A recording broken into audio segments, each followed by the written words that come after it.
Hello, everybody. I'm Gretchen Sabel, and I am, I'm actually president of League of Women Voters ABC out here in Anoka. I'm a member of the board of the League of Women Voters Upper Mississippi River region.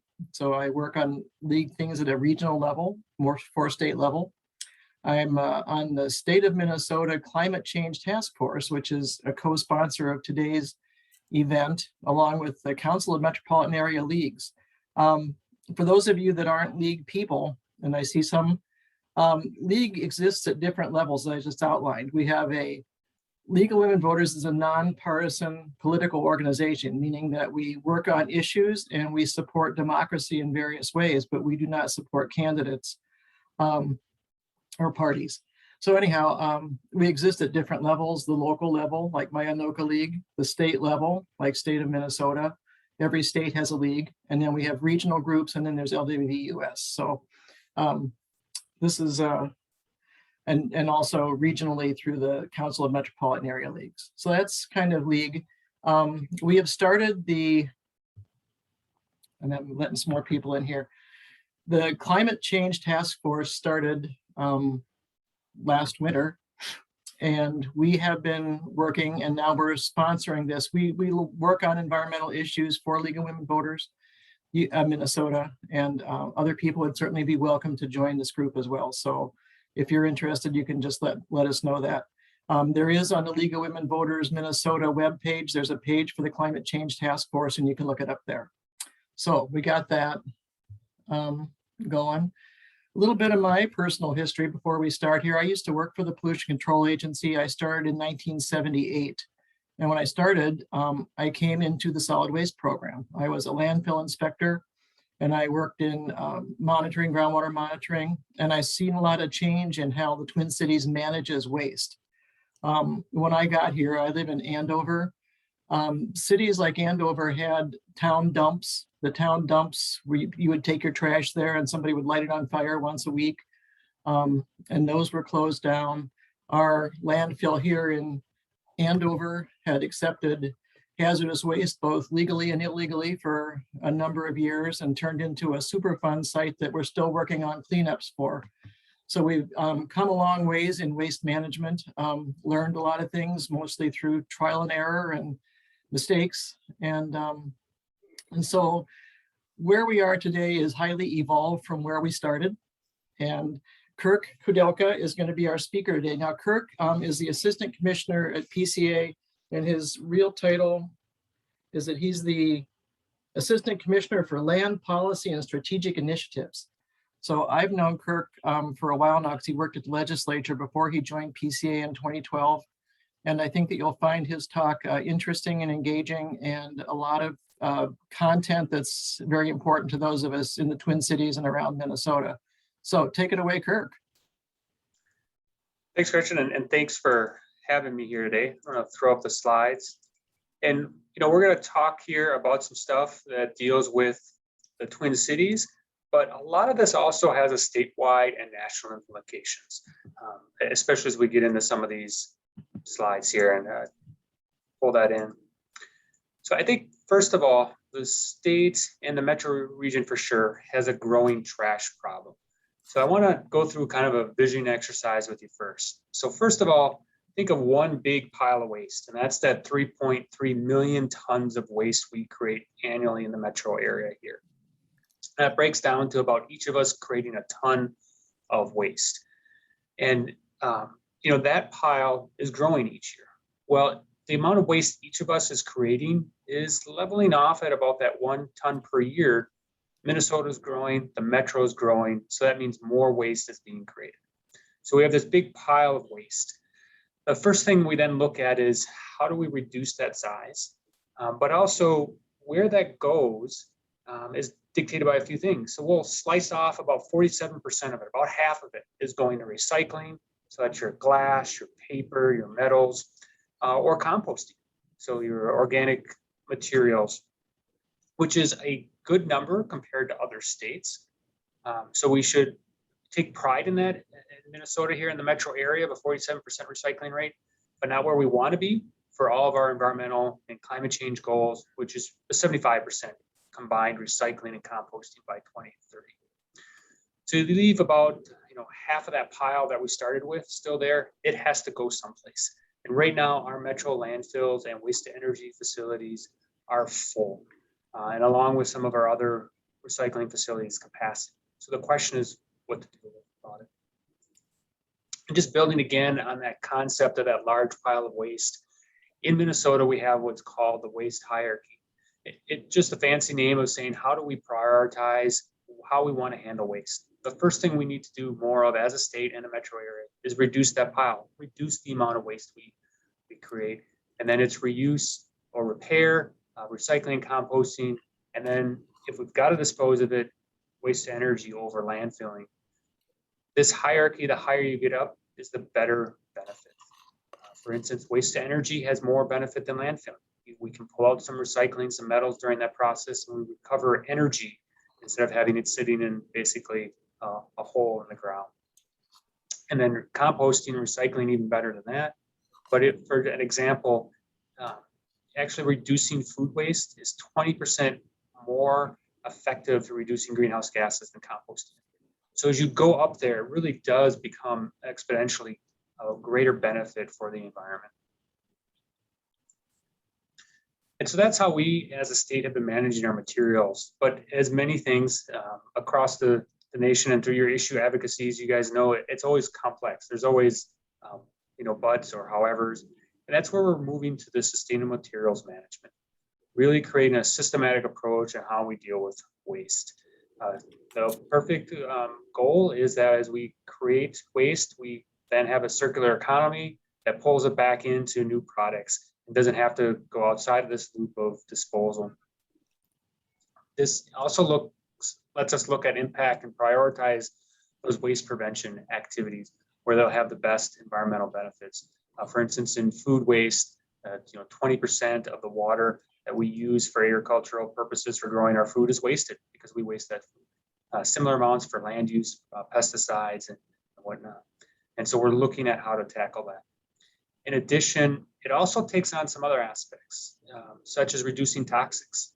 Our waste, if we can reduce toxics, it can help make things more recyclable, or if it does have to go to disposal, reduce the potential impacts later in life. But it also tackles that those questions of, for instance, we want to reduce packaging and plastic, but is it better to have some of our fruits and vegetables in plastic store, extending the life cycle of the food so that we eat it, so that doesn't go to waste, but then create more plastic as a result? How do you balance those kind of trade-offs? And so that's what sustainable materials management is really helping us look at. And the effort here has helped the agency already look at and prioritize some of our efforts. And one of them I want to spend time on is food waste.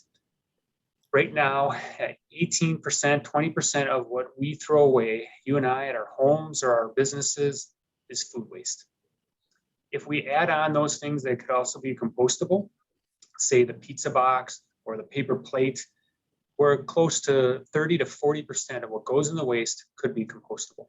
And as you remember the food waste hierarchy before and the sustainable materials management, the best thing to do is prevent that waste. And that's one of the things the agency has really taken a real push on, and that is reducing the amount of waste, where we, a couple of years ago, went to the legislature and received $1 million over 2 years to start sending out grants to various programs to help reduce food waste, whether it's food waste being created at restaurants or other locations, to really be able to turn that into a beneficial use. An example is one of our awardees was Loaves and Fish out of Minneapolis. They help reduce bulk size food items. They come in and then provide that to food into various food shelters and food banks to make sure that it serves another purpose.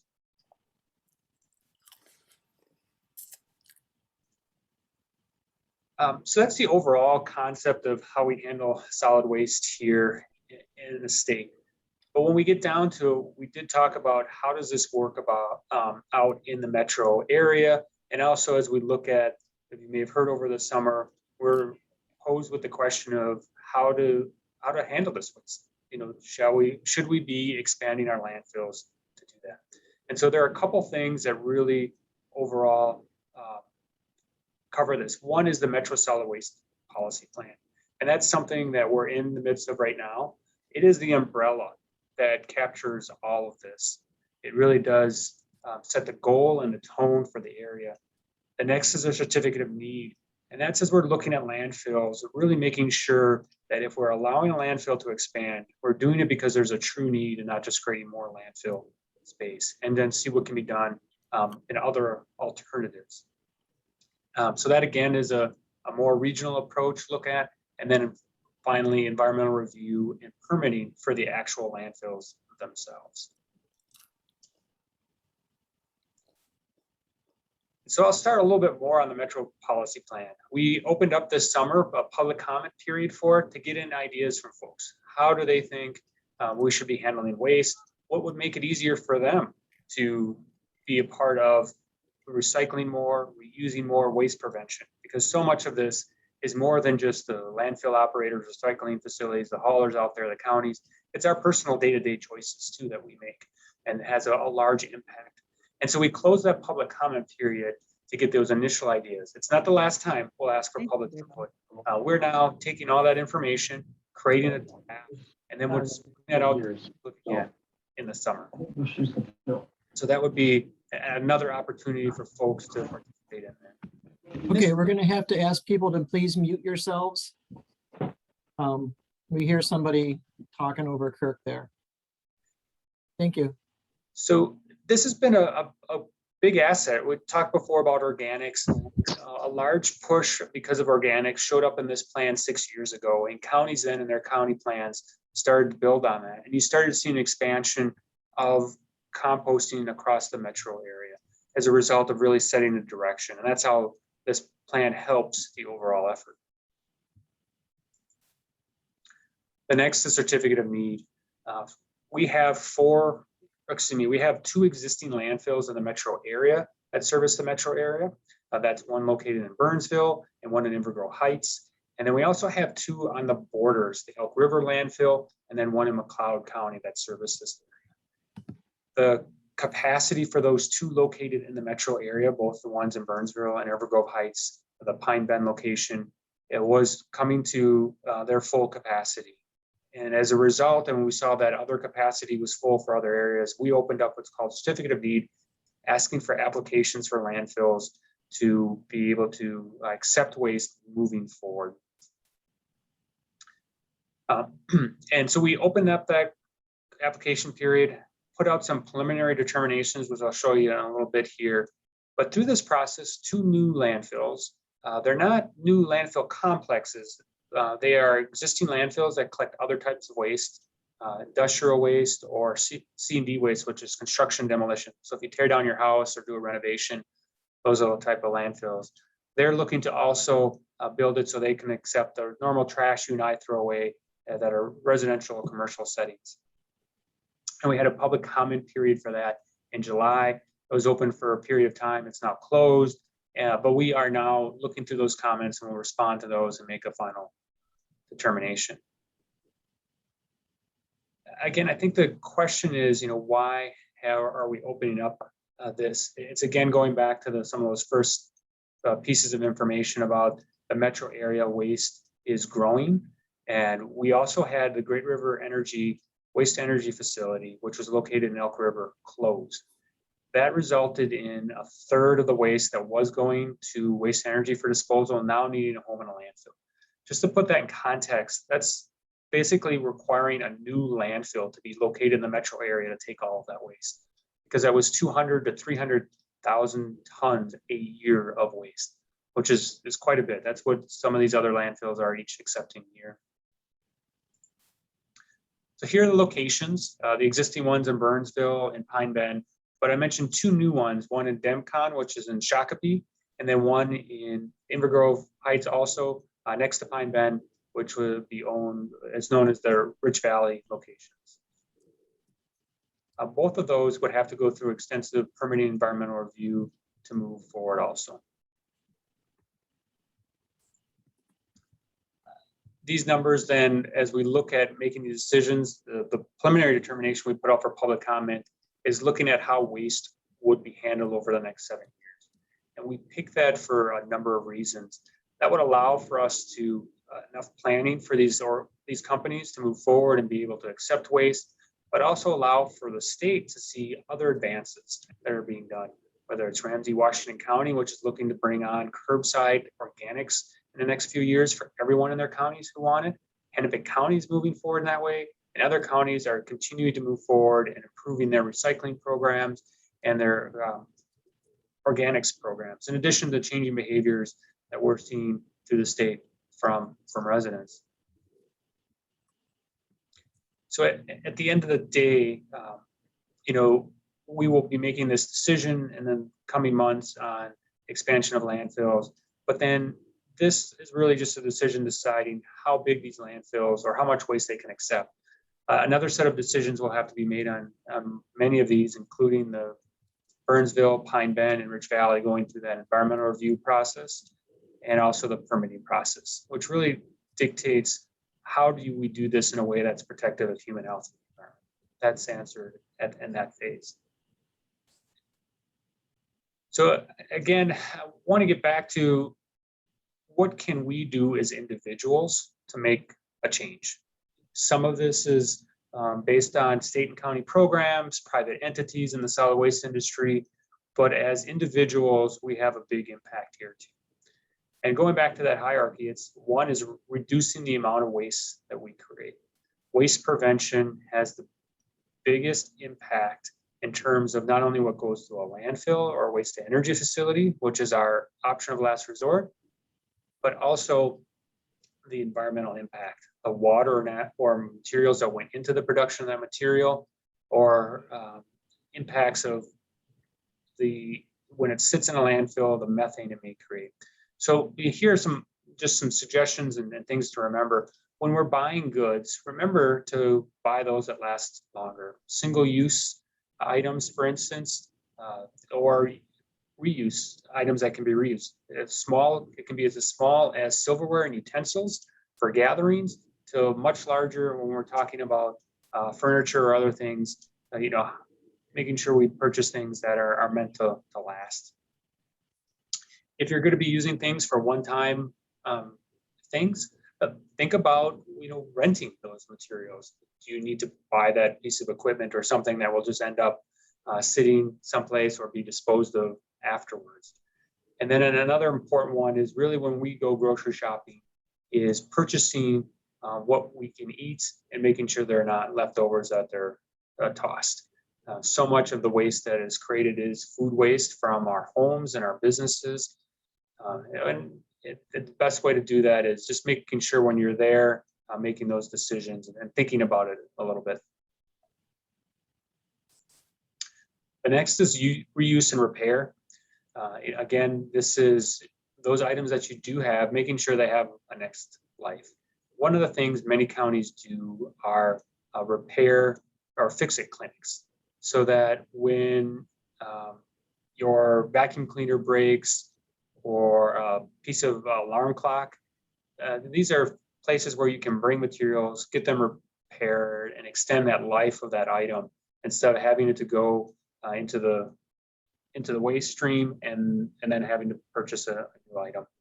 And then again, heavy use of donation of materials. And this is a lot of times where textiles, for instance, our clothing are a great way to have them extend their useful life.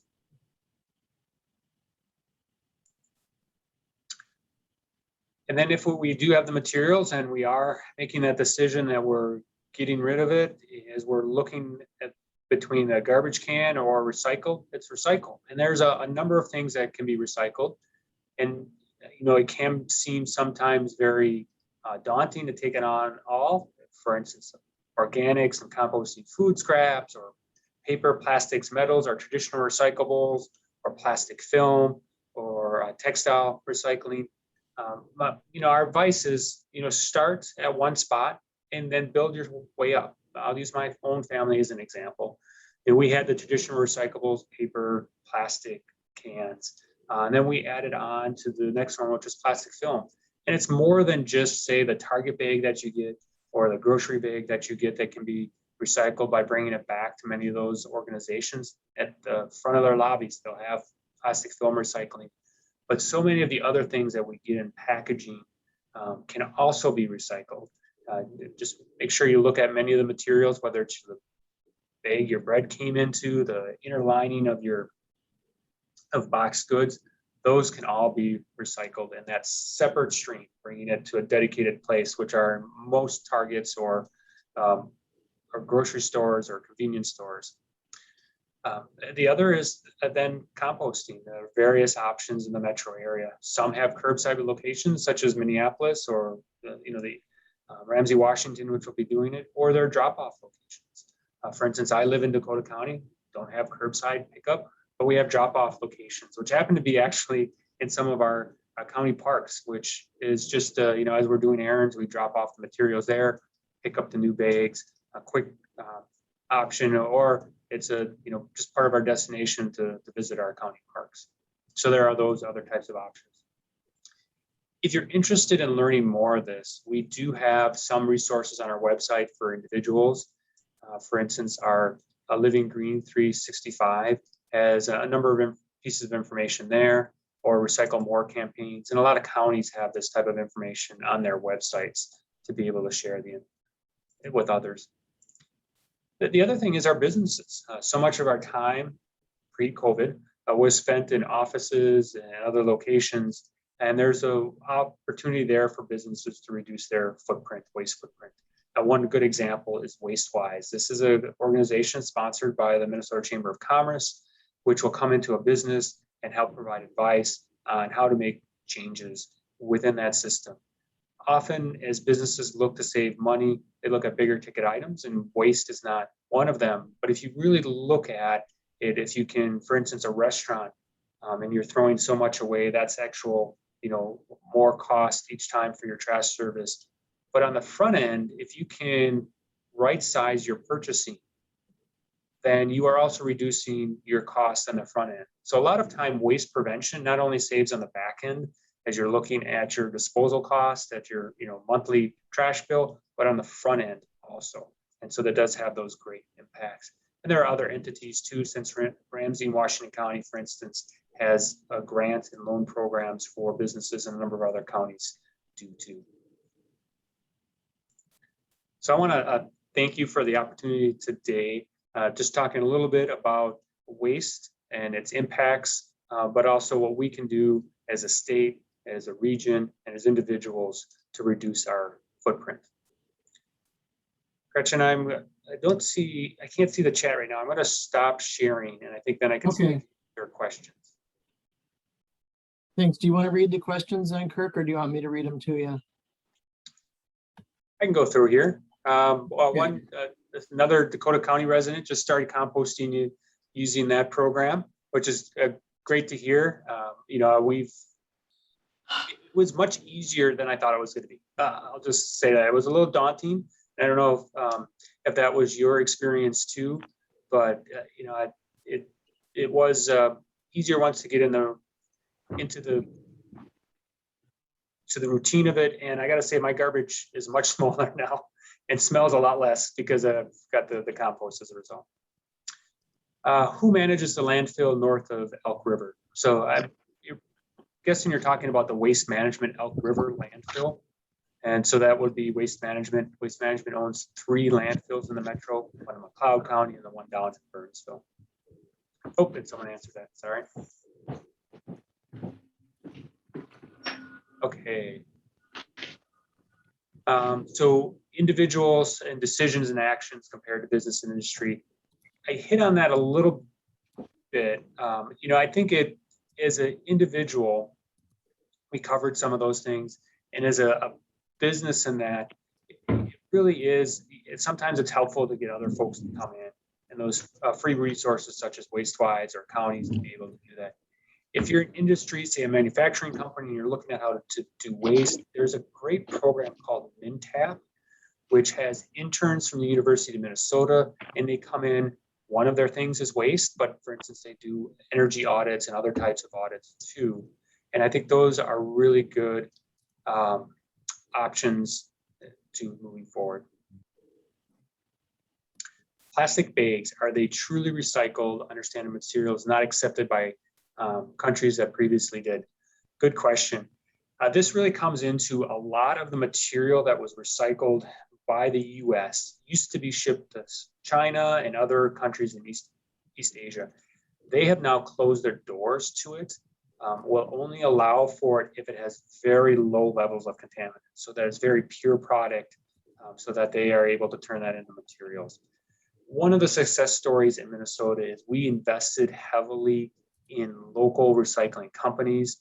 For instance, we have companies that make egg cartons out of paper in Moorhead. We have plastic lumber, deck furnishings from places in Painesville, Worthington, and various other recycling entities here.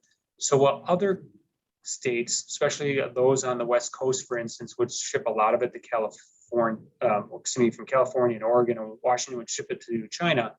In Minnesota, a lot of that material is being processed here. So we've seen less of that impact. So what does go in your recycling bin, whether it's the milk jug or a metal can, that is being recycled through various markets. That is moving forward. It's just those markets have changed, and the good news is the nation as a whole is developing more of that capacity here in the US to be able to handle those materials. So it is being handled. Specifically plastic bags, plastic film is being collected and is being recycled also. It is a separate stream, and you often see that in front of the big box stores or grocery stores to be able to recycle it versus your recycling bin. Please do not throw your plastic bags in the recycling bin.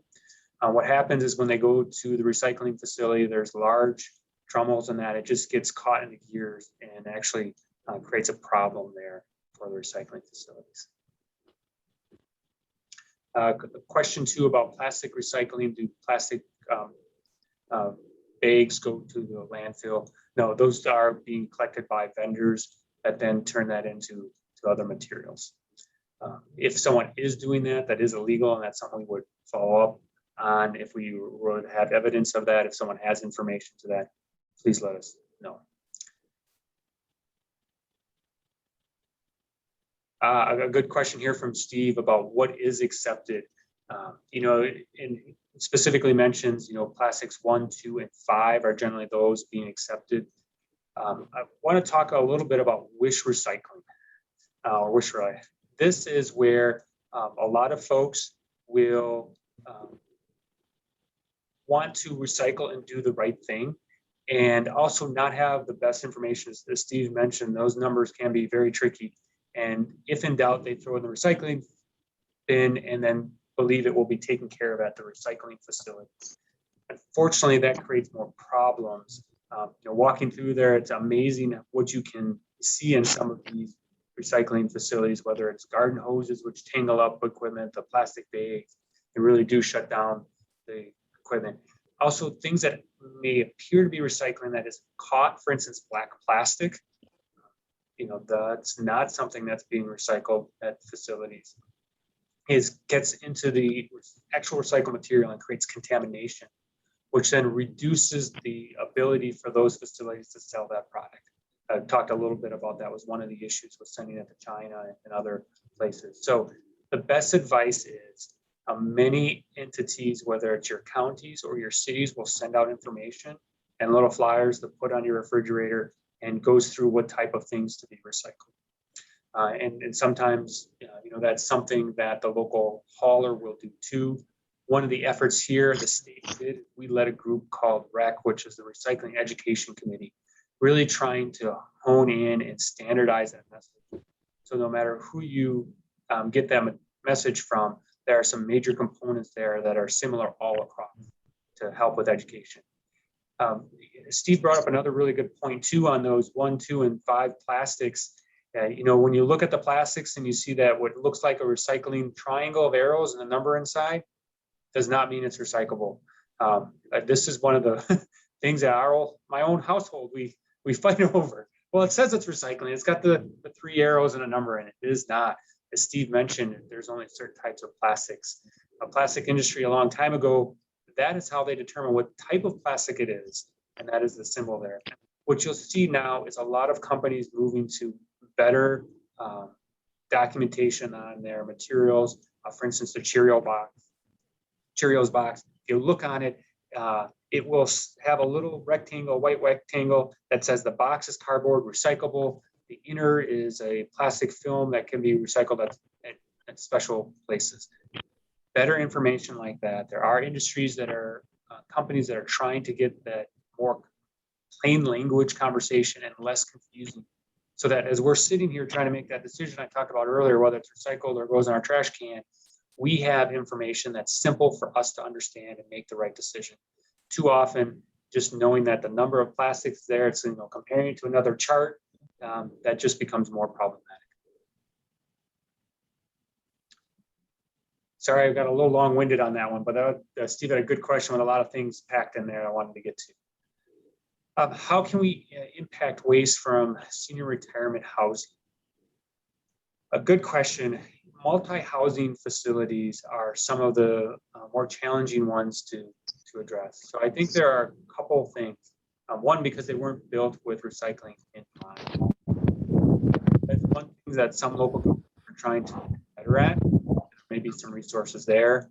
If it is a location that also has food services in that might be something where Wastewise can come in and be a strong advocate and provide helpful advice along it. So what happens when a landfill is full? Good question. There's a couple pieces here to that. One is if it is full and there's no other room for it to expand, it goes into closure. And so modern landfills, as Gretchen mentioned, we've come a long way from where we just had a pit in the ground, have a liner underneath, and collect leachate, which is the liquid, the garbage juice, as we like to call it, that's created and treats that. And then a cap goes on over top to prevent rainwater. So it encapsulates the waste, and depending on the system, may be capturing methane or other gases coming from it. Those will have to go through what we call post-closure care for 20 to 30 years, and we keep an eye on them to see how those landfills are being handled. So that's often what happens to the modern design landfill. But many of those landfills that Gretchen mentioned, for instance, WDE and Andover, are landfills that did not have liners. And we have over 100 of them that the state oversees. We took upon ourselves to manage those, which have no liner underneath. So things can float through. And so those are areas where we do have to do monitoring and additional work to keep an eye on those. So they still have impacts.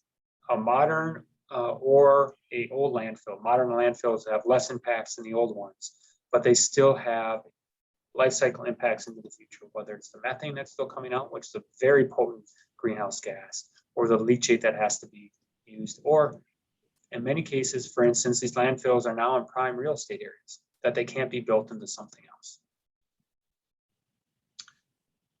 else. Electronic recyclables. Yes, there are electronics that are recyclable. This is something we've worked on as a state, and we refer to it as e-waste, and you may be more familiar with TVs and that, computer monitors being recycled, but other materials are too, and there are private entities that will do it. Some big box stores like Best Buy, but also private businesses out there that will do that. Again, county webpage should have information on where it can be brought. Many counties will allow for you to bring materials in. Depending on the size, there may be some cost to it. For instance, I know Dakota County at the recycling zone locations accepts electronic materials, and I know others such as Hennepin County and that do too.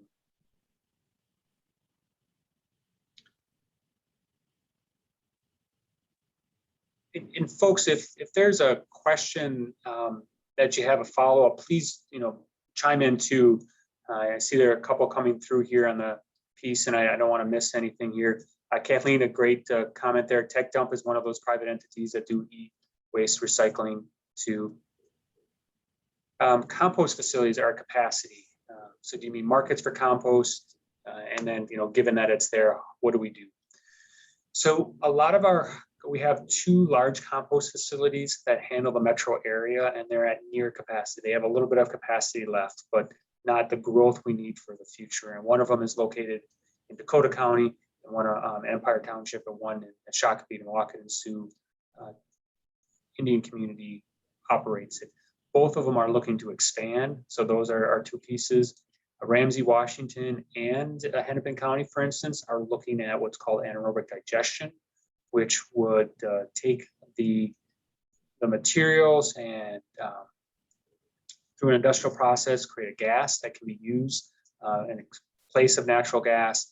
And then if done right, what comes out the backside could be used as a soil additive or compost. And so there are conversations that we're working with entities on to help continue to expand that.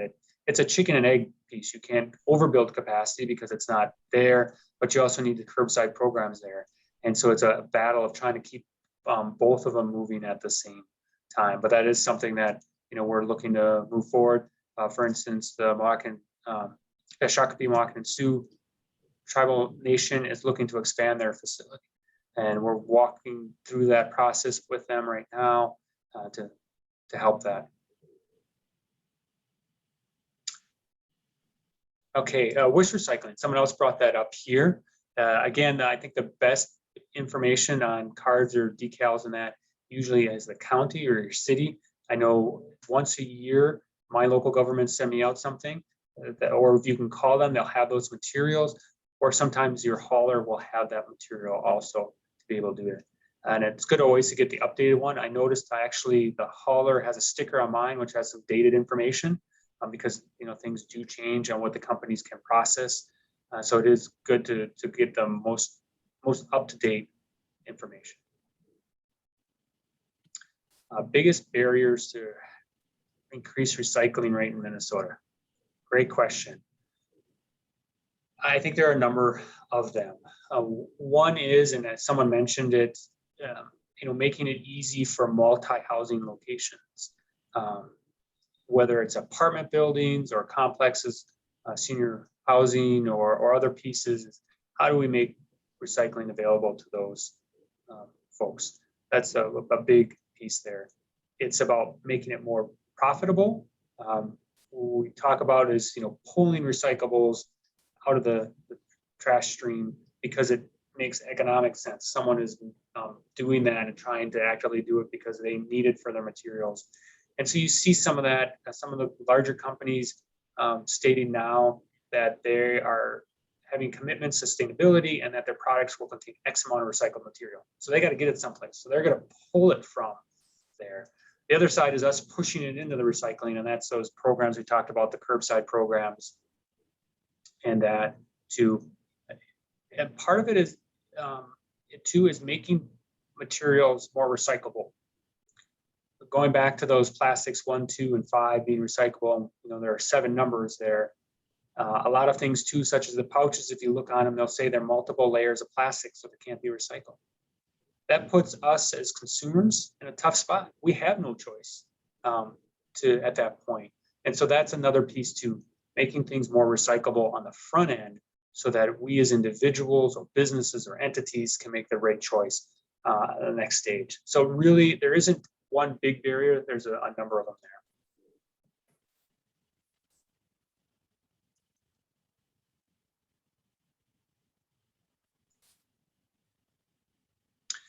So the questions here, one, the good example of how the paper fiber egg cartons are being used at the bottom of their compost bin to absorb the leakage, and that's compostable, a good tip. The organic digesters, I talked a little bit about them, anaerobic digestion systems. So what is the state doing to help those out? Well, we advocated the MPCA for funding for Ramsey, Washington County to be able to move forward on their providing curbside collection. And so we were able to work with them and get them $7 million for their facility that will allow for curbside location in the future. And just a little bit more about that. What they're looking to do, which is different than, say, many communities in Hennepin, which has a different bin or cart for their compostables. What they're looking to do in Ramsey, Washington County is use durable compostable bags. So it would be a garbage bag with a specific color. You would throw your compost in it, and then it would go in your garbage can. So you only have one can, one truck go down your road instead of 2.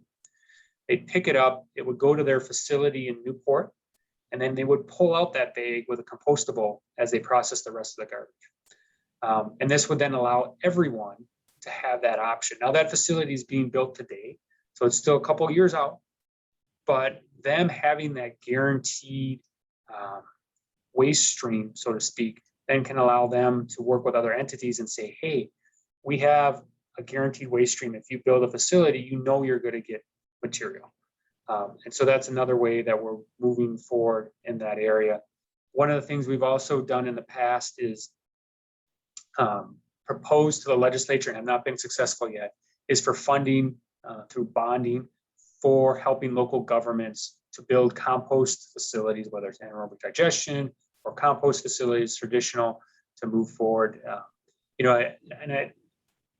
So we're working on those different avenues, but we're also pushing those communities or private entities looking to build anaerobic digestion to think of it not as just what is very easy to do is just squeeze out the energy from it, and then the rest goes in a landfill, but really make sure the whole of it is used in a reusable way, pushing to make sure that material then still isn't going to the landfill after your energy's been squeezed out. Then it's no different than waste energy, but then use that as a soil additive or have it at high quality enough it can become compost. So I think we're trying to help them, but also steer them in a direction that has the best environmental impacts.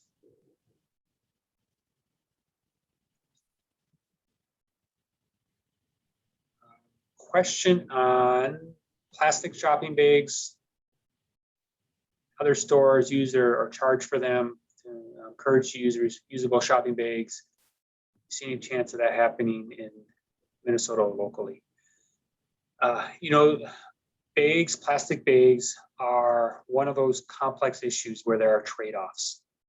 I think the simplest answer is for people to, as best as possible, is to use those reusable bags to reduce the amount of waste that's created. Or if you do get the bags, reuse them. For instance, the plastic bags are that I do get that we use end up being our garbage bags in our bathrooms and that, reusing them for different ways. I know a lot of folks use them for their pet waste and that, or making sure that they're recycled. The question between plastic or paper is a tricky one because it depends on what you're trying to gain on it, because they have trade-offs.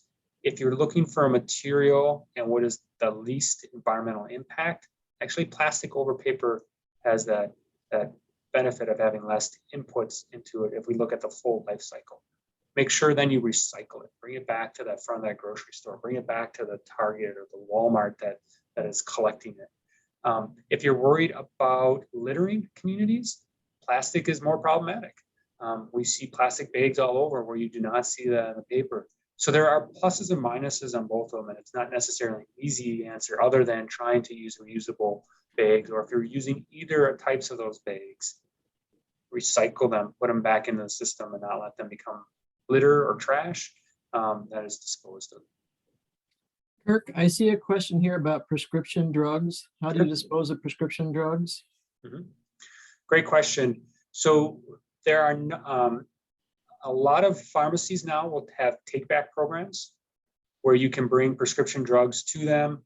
The other option is a lot of counties or local units of government will have those abilities to take it back, especially in more rural areas. It tends to be a sheriff's office where they just have what looks like a big mailbox, like at the post office, and you just drop your materials in and then just walk away. That is the best bet. I know historically and previously folks would say, put it in a coffee ground container and then, throw it in the garbage or flush it. We now have easy and accessible places to dispose of it better. We no longer recommend those things. And Gretchen can tell you that those things can cause problems even in septic systems as you move forward. And so, in some cases that was the best option in folks' hands who may be, using it in other ways. But now we do have a very strong collection program across the state. We look at convenience metrics on it. I don't have that.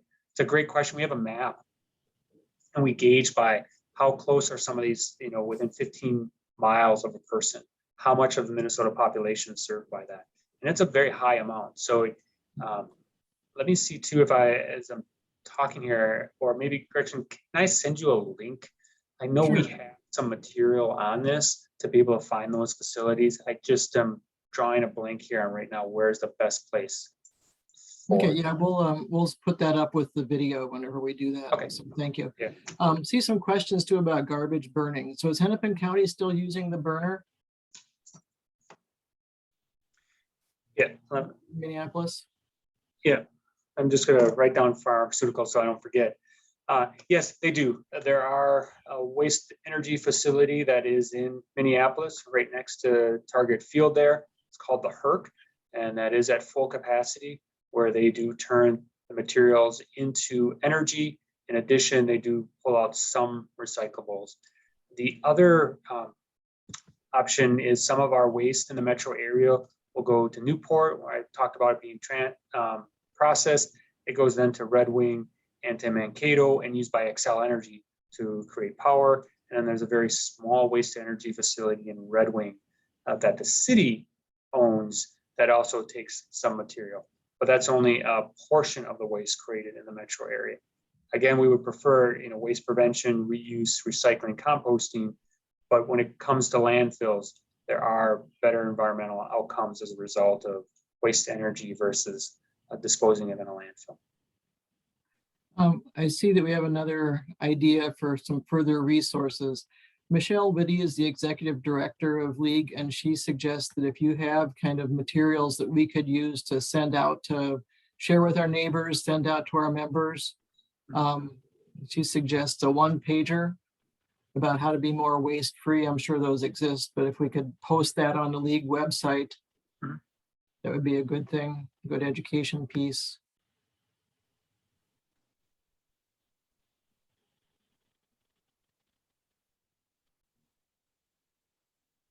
We do, and Living Green website, but that we do have us or our partners have various other things too that we can do for that. I see the chat. We have lots of good suggestions here. Somebody asked about how to recycle the leftover containers you get at a restaurant, and somebody else said, well, clean it out and put it back in your car and you take it with you the next time, because some of them are nicer than others, and that would be. Here's another question about the Herc facility. I hear Herc creates real problems for those who live nearby. Is there still a lot of concerns with that? Yeah, there are folks that have concerns about waste energy, and it does have emissions that come from the facility. And in this area, there's environmental justice areas, which having number of facilities that in the aggregate do have a disproportionate impact on some of those communities in North Minneapolis. And then so you do hear those concerns from folks. And again, this is one of those things where there is no, waste energy versus landfilling. There's negative impacts, more negative impacts from landfilling. The question is, how do we improve all the systems so that we don't have some of these other types of negative impacts? And so the agency overall is trying to do work in the Minneapolis area about air pollution overall, whether it's from mobile sources, vehicles, trucks, and that, or facilities there to reduce the emissions and pollutants that do come out from those facilities. Overall effort there. Because we're a League of Women Voters, one of the things that we do is we advocate on issues. So are there certain public policies that we could help to promote or that we could understand better and weigh in on with our legislators or other policymakers that would help the issue? Yeah, good question. We are right now in the midst of putting together our agenda for next year. But we and some of our partners always do bring forward different types of policies. For instance, Association of Minnesota Counties usually brings forward more funding for counties to run solid waste programs. We've brought forward legislation, for instance, on labeling for compostable items that we've been working with the Minnesota Compost Council on. so that when someone says it's compostable or biodegradable, it actually is. And if it isn't, that would be something that could be enforced against that company.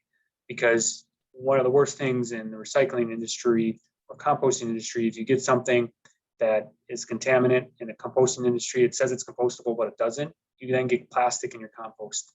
And they can't sell that to someone else as a result. So if that cup doesn't actually truly biodegrade or biodegrades in 1,000 years versus what's needed in a compost facility, that is a much different piece. So it's a policy we'll continue to move forward. And we had other things such as the Landfill Responsibility Act, which would have required, it didn't pass, but the idea is built off of something that's used in the energy facility. The Conservation Improvement Program, where energy companies who profit by selling more energy had a requirement to reduce their energy production 2% through conservation. And that ended up spurring efforts since this recycling Excel offering rebates to homeowners to buy more energy efficient equipment than that. We propose something similar for landfills. Landfills would have to use 3% of their revenue to help fund waste prevention activities. So, because the private for-profit companies, more waste, more profit, building in some of those incentives that aren't naturally there. It was not successful. We were able to move that through the House, not in the Senate. But those are some of the ideas, and we'll work on some more too as we continue to move forward. This is a bonding year at the legislature, so we will have a number of solid waste facilities that we put out for local units of government that we support for bonding and organics. So that is always an activity for support. We've got some of those preliminarily up right now. Not sure which ones yet will make it into the governor's bonding bill, just because there's so much need across the whole state. But those are other opportunities too. We always have a solid waste package for bonding proposals. Scanning through the questions here, I think that you've kind of covered most of the different topics.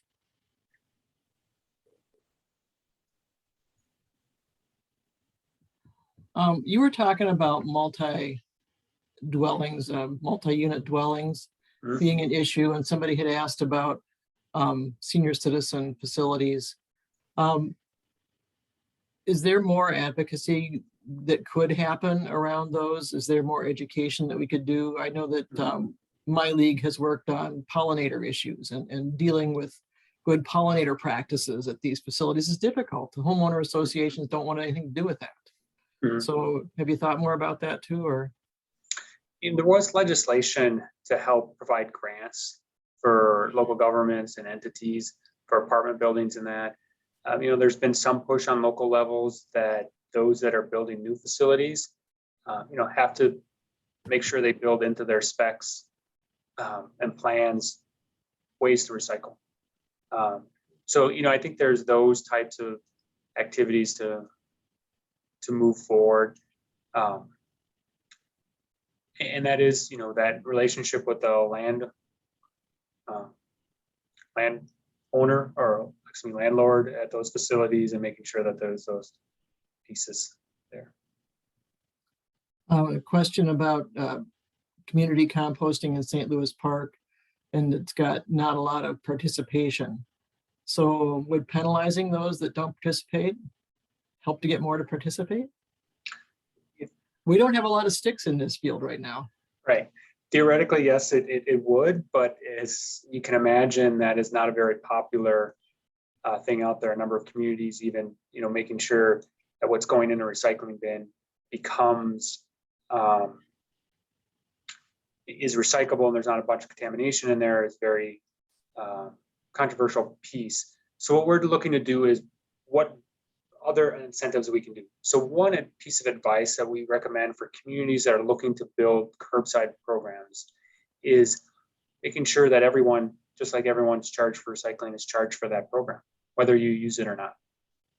And that, spreads out the cost for the community, but then it isn't one of those barriers perceived by a person saying, I don't want to pay an extra $10 a month to have composting. It's there, it's easier.